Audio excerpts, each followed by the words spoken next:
This gentleman, he honestly, I don't have too much to say about him. I'm gonna have him come and stand next to me because sometimes, when you're in the midst of greatness is like you can't explain. Oh, I never noticed. That's not an introduction. I never get this. I didn't use the same word. Sometimes in life, what happens is we need greatness or we are to experience greatness or to learn from greatness. Today, we're going to learn from greatness because look, experience is life's teacher. Things that you don't know or you've never encountered people, they have. So when they speak, listen. So today, please, let's listen because we have the one and only Dr. Solomon Guramatunhu. He has a presentation like the Pama. For that, I want to ask you two questions because we'll never your age. You have liars. Oh, thank you. You've lived life.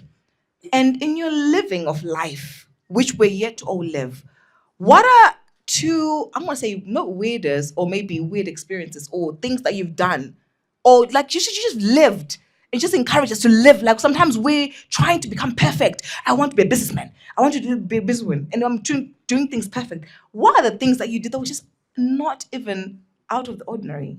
Maybe out of the ordinary. What did you do? So we can also feel free to just live freely because I know you've lived life. Trying to think. Well, one of the things I've done, I've dived, I'm a scuba diver, I've dived with sharks in the Bahamas. And then recently in December, I started skydiving in Dubai. So I'm being trained as a skydiver.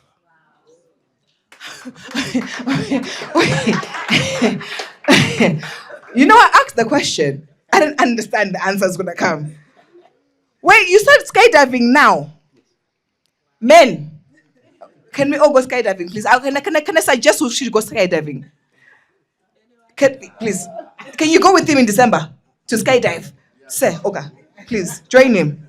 Please, please, Daddy, join him, skydiving. You know, it's nothing. It's just jumping out of a plane, yeah? That's all he's doing. And he says, what? Do we have any visuals? Like, where's G-Show? G-Show, are we working on it? That's fine. As we work on the visuals, can you just for now speak to the people? Because what you're doing right now is very inspiring because sometimes we feel like we need to do these things when we're young, but you're doing them. I'm not saying you're not young, but I'm saying you're doing them after the age that we're currently at. So tell us a bit more about your story so we can at least be encouraged to be more brave, especially when we encounter challenges in our businesses, becoming CEOs, or everything that we're trying to do. Because you're doing this at this age. That's inspiring. Please talk to us. Well, maybe to start off with, let me come to Wengi, who made a presentation. I used to be very active on the stock market here, and I'll tell you how it started. There was a white gentleman called Roy Turner. He used to work for the Ministry of Finance, so he was a civil servant. Then somebody says to me, you know, this gentleman is the richest man on the stock market. They said, the civil servant? The figures vary. Some said he was worth maybe 100 million. Some said maybe 200 million, I'm not so sure. Then I met him in person at the Mikos. It was an AGM for one of the companies. So I was with my son. So my son says to him, Mr. Turner, are you married? Now, this Roy Turner lived in Avondale. Very simple life, a little house, a cottage. He had his dog and bicycle and a little car, very old car. Very simple life, but he was one of the richest guys on the stock market. So my son says to him, Mr. Turner, are you married? And he says, oh, no. Wives are too expensive. Anyway, it challenged me and I said, how does a civil servant become a multi-millionaire to be one of the richest guys in this country? That's when I took my interest into stock markets. And I sort of said to myself, you know, this Roy Turner guy, I want to be the black Roy Turner. So I started buying on the stock market, you know, a lot. So those who know stock market know my name was all over the place. However, where Wengi comes in, because I was also into real estate and stuff, Then I got stuck in India in June 2020 because of COVID. I was supposed to be in India for 6 weeks. Then COVID came, there were no flights into India, no flights out. So I got stuck in a hotel for 4 months. So it was like solitary confinement. But I am a yoga practitioner. I also practice yoga. So it was okay because I could do my yoga and I could meditate. Then I thought about two things. Number one, because there was COVID and people were dying all over the world, I thought a lot about death.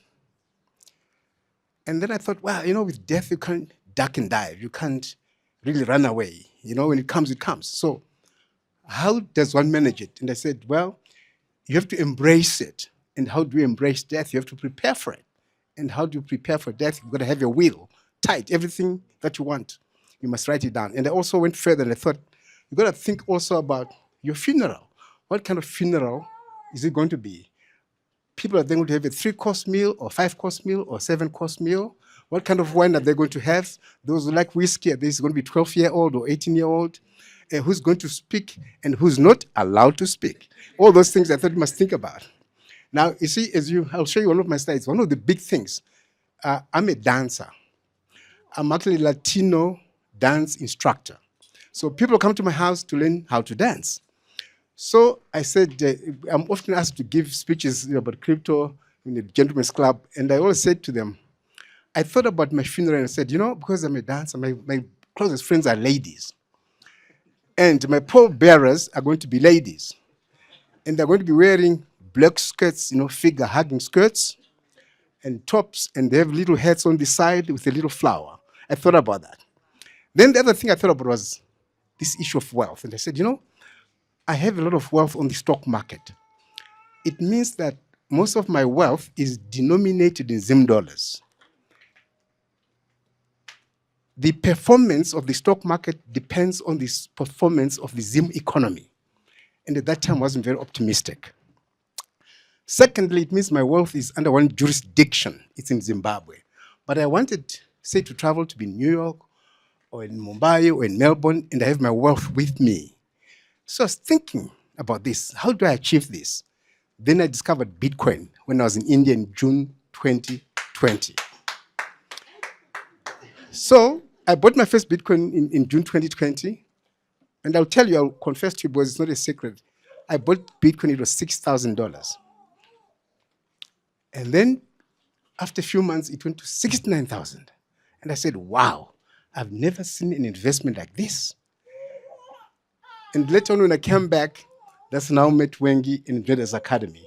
And because we shared this idea. And what you are saying, seriously, I say to people, I've been in stock market, I've done real estate, I've done some businesses. There is no, ladies, I'm telling you, investment better than blockchain technology, Bitcoin and all the other tokens, cryptocurrencies. So I'll stop at that. Now, to introduce myself, Tanaso, can you show just a few videos? Some pictures there. We'll just go very quickly, then I'll give my speech.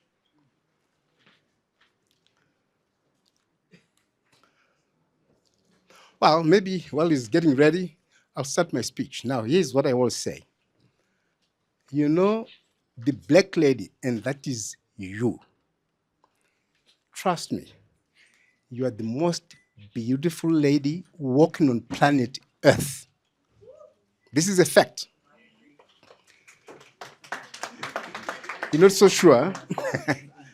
Now, you'll say, Guramatunhu, how do you know?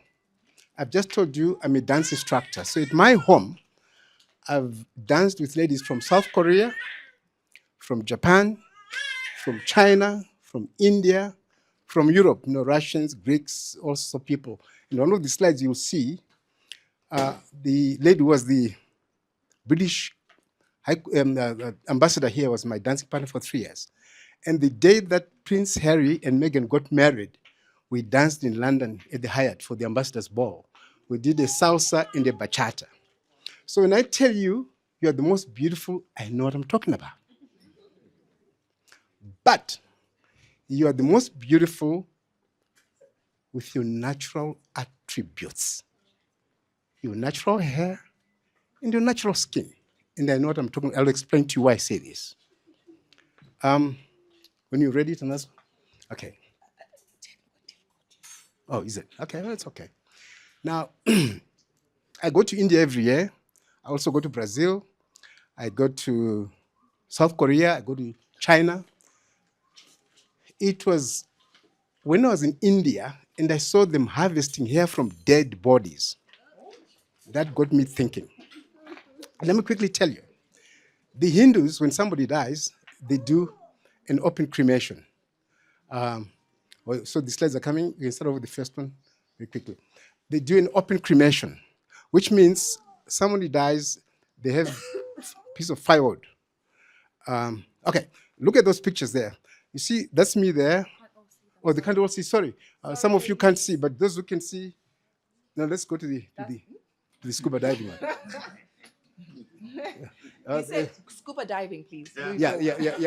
Okay, that one. So this is in the Bahamas, and I've had the opportunity to dive like all over the world. The best spots like Great Barrier Reef in Australia, Sri Lanka, Seychelles, Maldives, Egypt and Sharm el-Sheikh, Latin Israel, Mauritius, Mozambique, South Africa, Jamaica, Cuba, Mexico, Hawaii. But this is in the Bahamas. I dive with the sharks, so I do that for my birthday. Next one, next slide, please.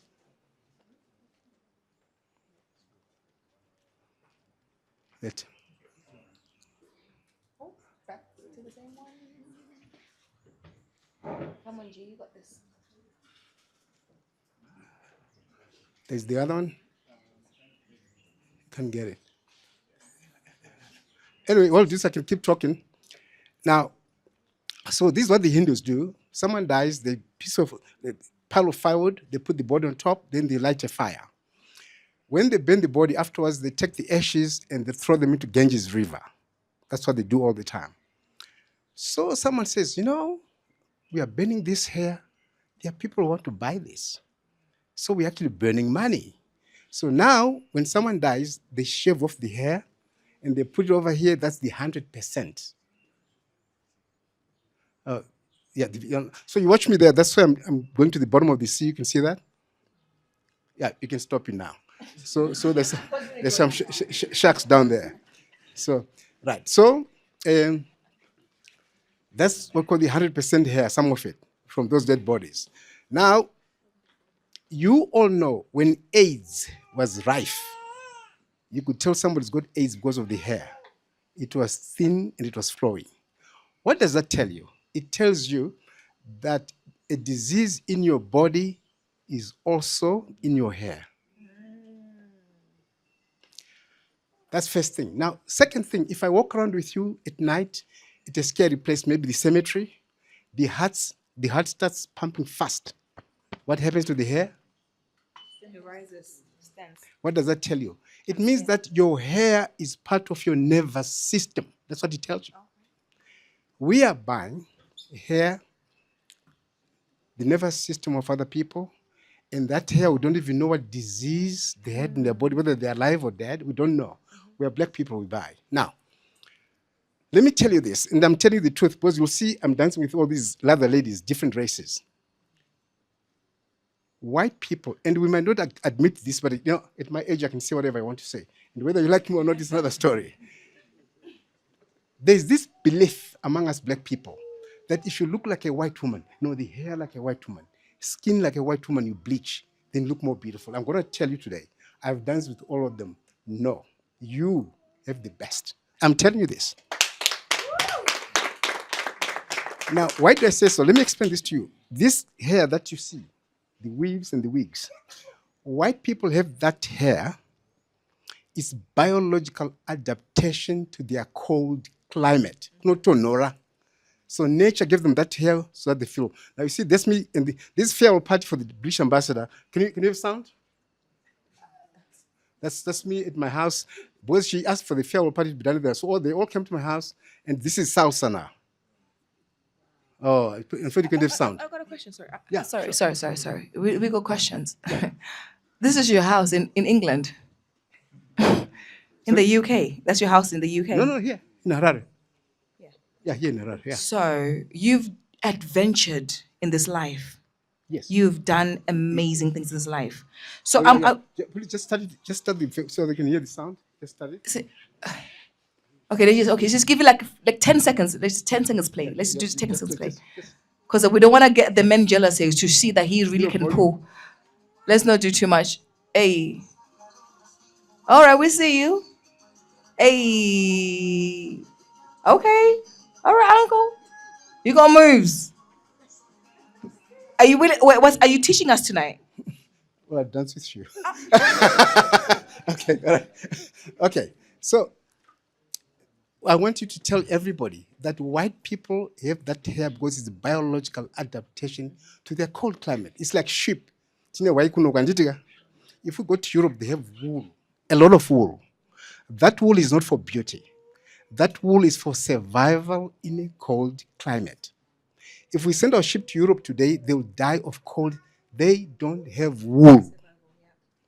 If their sheep come over here in summertime, it's so hot, they'll die of heat.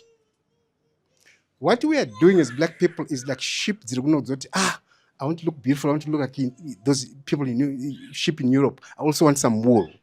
They say, but here it's hot. God never made a mistake. And when you put those things on, it's hot, and you see people sweating, and then you see them scratching and slapping this. Sorry. That's why. I've got another question. Yes. So what's the message to the people today with what you're saying? Because I just need like a little 30 seconds message. Okay. The message is, you are the most beautiful women in the world with your natural attributes, your natural hair, your natural skin, even the lips. You see, if we look at your lips, they're thick, they're fulsome, they're luscious, they're sexy. Any hot-blooded man wants to kiss your lips. White girls inject Botox into their lips. Look, I took this picture at JFK in New York. Look at that lady. You see the hair? You see the skin? You see the lips? And no other race is as beautiful as that girl. Why? See, she's got short hair. You girls, now very quickly, I'll just go these through very quickly. Miss South Africa last year was bald, completely bald. And she was the most beautiful woman in South Africa. Now, once a year, I go to Milan and I also go to Paris. You see these fashion shows in Europe? The top black models are from Southern Sudan. Jet black, bold, big earrings on the catwalk. No other race can pull it off like a black woman. If a white woman goes bald, we think, oh, she's on chemotherapy. India bald, no. Chinese bald, no. 2, when you have short hair, black woman looks cute, clean, younger. Weaves and wigs make our women look older. They don't know it, I'm just telling you. 3, I saw somebody with like relaxed hair. When you have your hair straight, you look like another race, the Asians or the Europeans. You can plait your hair, my cornrows, my bands, and then you can have my locks and look very sexy. You have all these options. Now, I must tell you about skin also. You have melanin. Let me tell you something. Uncle's got so much to say today to the women. He's doing one-on-one consultations after this. We see her. But what Uncle is trying to really say is black is beautiful. You don't have to alter your blackness. That's really what he's saying. Whether you might have straight hair, curly hair, afro hair, whatever hair you have, black is what? Beautiful. Please, can we give a round of applause to our doctor?